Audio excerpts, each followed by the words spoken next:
பார்த்திங்கன்னா புதினா சட்னி. ஸோ இது வந்து ஃபஸ்ட்டு எண்ணெய் போட்டாச்சு, அதுக்கப்புறம் வந்து கடுகு போட்டிருக்கேன். ஸோ அதுக்கப்புறம் வந்து இந்த மாதிரி புதினா தனித்தனியாக இலைங்களை மட்டும் தனித்தனியாக கிள்ளி 2 வாட்டி 3 வாட்டி வாஷ் பண்ணி வச்சுருக்கேன் தனியாக.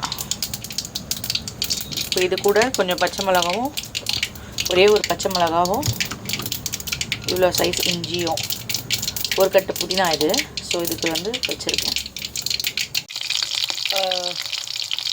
இஞ்சி தூள் சீவி வச்சு கழுவி எடுத்தாச்சு. அதை வந்து ஒரு 4 துண்டாக நறுக்கி போட்டு ஒரே ஒரு பச்சை மிளகாய் போட்டிருக்கேன். ஸோ இது நல்லா எண்ணெயில் வதங்கிட்டுருக்கு. ஸோ இந்த நேரத்தில் அலசி வச்சுருக்க இந்த புதினாவை கொத்தமல்லி கருவேப்பிலை பொரியுது தண்ணியிலேருந்து போடுறோம் இல்லையா, எண்ணெய் காலிக்கணும் போட்டு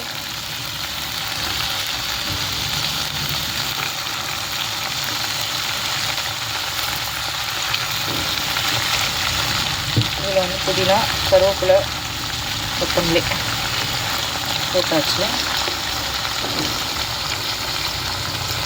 எப்படி எடுத்து பாருங்க, பச்சை பசையில் பார்க்கவே நல்லாயிருக்கு. இப்போ தேவையான அளவு வந்து உப்பு போட்டுக்கணும். புளி வந்து உங்களுக்கு தேவைன்னா போட்டுக்கோங்க. கொஞ்சம் நிறைய நேரம் உங்களுக்கு சட்னி தாங்கணும் அப்படின்னா புளி போட்டு அரைச்சா சட்னி தாங்கும். இல்லை எனக்கு வேண்டாம் புளி அப்படின்னா நீங்கள் வெறுமனே இப்போ உப்பு மட்டும் தேவையான அளவு ஆட் பண்ணிவிட்டு தேவையான அளவு ஆட் பண்ணிட்டு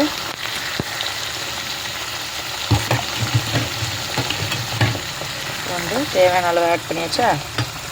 இப்போது அடுப்பு சிம்மில் வச்சுட்டு இப்படி வரை கிளறி விடணும்.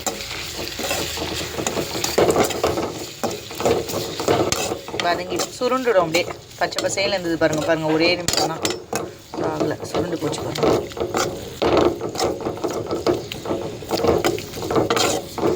இது எனக்கும் எங்கள் பாப்பாவுக்கும் 2 பேருக்கு 3 பேர் சாப்பிட்லாம். அதில் ஒரு கட்டு புதினாலேயே சட்னின்றது. என் பாப்பா, எங்கள் ஹஸ்பண்ட், அப்புறம் இப்போ வந்து நல்லா வாசனை வந்து பாருங்கள் தெரியுதா. சிம்மில் வச்சுக்கணும் அடுப்பேன். நல்லா சுருண்டு போச்சு பாருங்கள், அவ்வளோ இருந்தது கடாய் ஃபுல்லாக. இப்போ ஒன்றுமே இல்லாமல் போச்சு, நல்லா சுருண்டுச்சு. பச்சை வாசனை போகிற அளவுக்கு ஒரு 2 நிமிஷம் 5 நிமிஷம் சிம்மில் வச்சு நல்லா வதக்குங்க. இதுலேயே தண்ணி இருக்கும் ஆல்ரெடி, நம்ம இதில் வர நினச்சி வச்சுருக்க தண்ணி வரும். ரொம்ப மிளகாலாம் போட்டிங்கன்னா காரமாக இருக்கும். 2 கட்டுனா 2 மிளகா, பச்சை மிளகா, கொஞ்சம் அரைத்துண்டு இஞ்சி நான் கட் பண்ணி வச்சுருந்தேன் சைஸ் காட்டினால. அவ்வளோ நான் கடுகு கொஞ்சம் போட்டு வச்சேன் தள்ளி பண்ணிட்டு. இதுலேயும் வேறு பேட்டர்ன் இருக்குது, அதையும் நான் ஒரு நாள் உங்களுக்கு செஞ்சு போடுறேன் அப்படின்னு.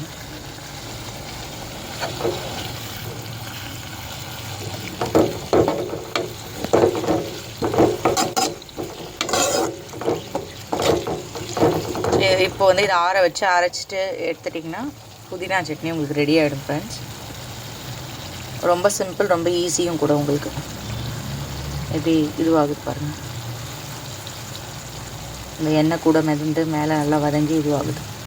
உங்களுக்கு வந்து நல்லா டேஸ்டியான இது அரைஞ்சிருக்கு நல்லா. இப்போ இதை வந்து ஒரு கிண்ணத்தில் மாற்றி வச்சுக்கோங்க. சின்ன கிண்ணத்தில் இந்த மாதிரி ஜாரில் இருக்கிறத இதில் ட்ரான்ஸ்ஃபர் பண்ணியாச்சு. ஸோ இந்த மாதிரி வரும். நீங்கள் கமெண்ட் செஷனில் கமெண்ட் பண்ணுங்கள் எப்படி இருந்துச்சுன்னு டேஸ்ட்டு. எனக்கு ரொம்ப சூப்பராகவே சுவையாகவே இருக்குது. ஸோ மறக்காமல் இந்த ரெசிபி இந்த சட்னியை ட்ரை பண்ணி பார்த்துட்டு எப்படி இருக்குன்னு கமெண்ட் செஷனில் கமெண்ட் பண்ணுங்கள் ஃப்ரெண்ட்ஸ். தேங்க்யூ.